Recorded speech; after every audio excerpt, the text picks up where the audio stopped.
Alright, hey everyone, it's the next day here at the farm. Got the combine warming up here, fueled up, greased up, oiled up, ready to go. And we're going to see if we can make some progress on this big field today. This is the view from my office window. Pretty nice. I don't know if yours is that good, but mine's pretty good. Problems right away.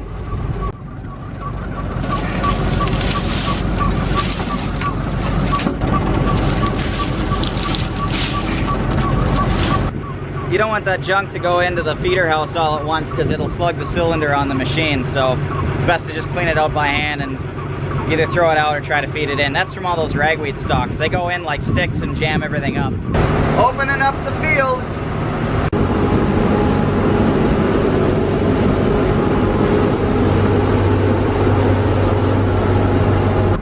This guy snuck into the header. Luckily didn't make it into the feeder house.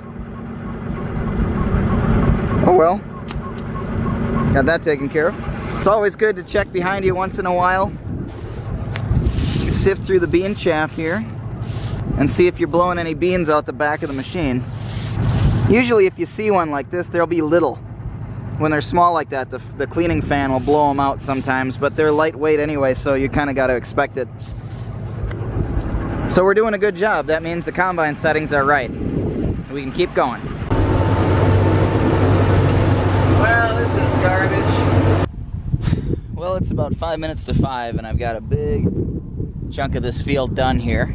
That's all taken out now. But we got all that left to go. The runs do get shorter as you head that direction, so it should take a little less time as we move down this way. But yeah, if I keep going for a while here this evening, I think I'll have a pretty good chance of getting it done tomorrow. Nah, I don't think we'll risk it.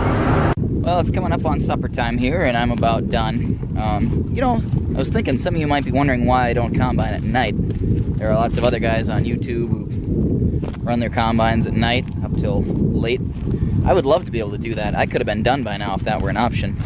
But without any header height control, it would be too hard to see in the dark. I'd need some really good lights, which obviously we don't have right now, so maybe that's on the to-do list. A different header with some kind of a gauge, a flex header with a gauge. And we're still looking at going that direction, I think. If we get down pretty low, you know, I'm not doing too bad a job, actually.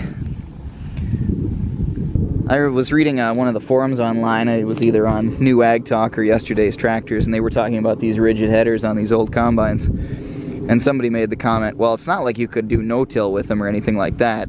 And I thought, well, I'll have to prove them wrong. I've been able to combine a no-tilled soybean field with corn stalks and rocks and residue and everything else laying around and not doing too bad a job. So there we go. I'm going in to have some supper.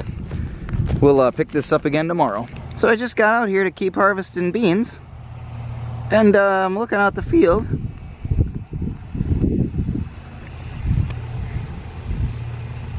What the heck is he doing? Is he mowing the soybean field? There's gonna be questions. So the bad thing about soybeans is that you can't start early in the morning because the dew is on them and you can't get going right away until that dries off. And the good thing about soybeans is that you can't start early in the morning because you gotta wait for the dew to dry off. So we're doing just a little bit of maintenance here. I'm gonna grease. I just put fuel in the combine. Gonna oil some roller chains, and then it should be ready to go for the day.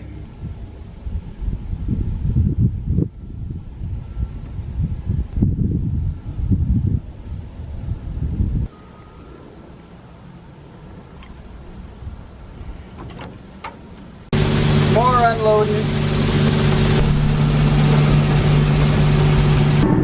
Dad's out here planting cover crops. I better hurry. Well, I got that done just in time. He was just about caught up to me, and now that I got that strip out, he's got all this he can cover yet. Rock on, Dad. So this is what I've got left to do. And what I'm gonna do is paste this off and figure out where I can open the field up.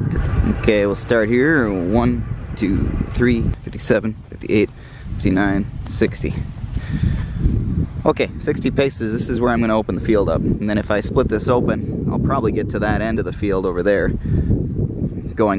opening the field up, and then I'll have this over here, then I can go around it the other way and sort of reduce it down to nothing. So, there we go, that's the plan.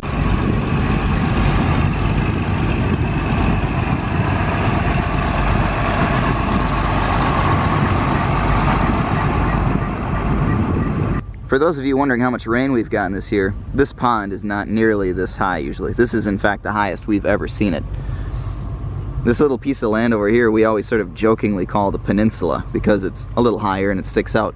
But normally it isn't actually a peninsula. All this water that's wrapped around here, that's not usually there. The pond usually the border of the pond would be right in here somewhere. So the fact that it's up this far and even into that other field a little bit over there, that's way, way higher than normal. Is it working? Yes, you look very manly and mechanical. Oh, big farmer man. All right, let's go.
Thought we got a rock in the separator. I'm not sure. We're gonna turn it on and see if it has worked its way through or not. It just was a lot of grinding and tumbling sounds, and of course we're just about done, so we'll see what happens here in a second.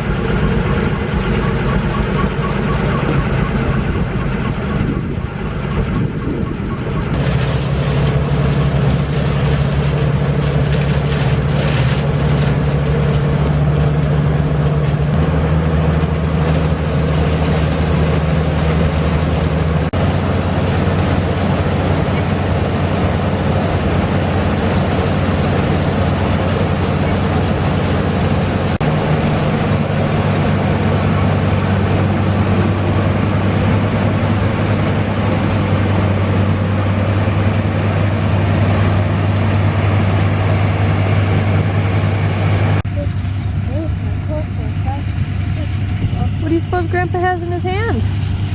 Are you cold? A little bit? Yeah. This is what Grandpa's planting. That's called ryegrass. Ryegrass, yeah. What's ryegrass?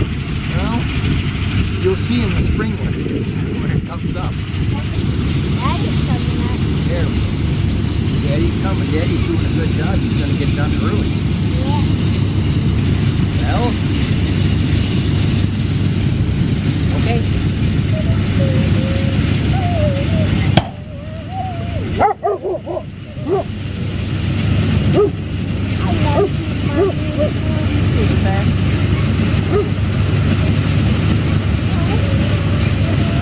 Duke!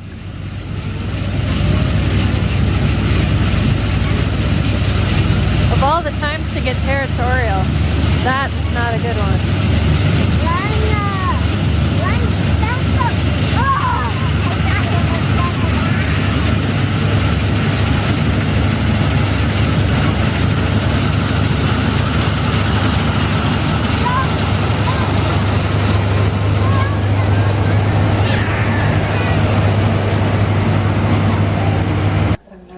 we're done with the soybeans.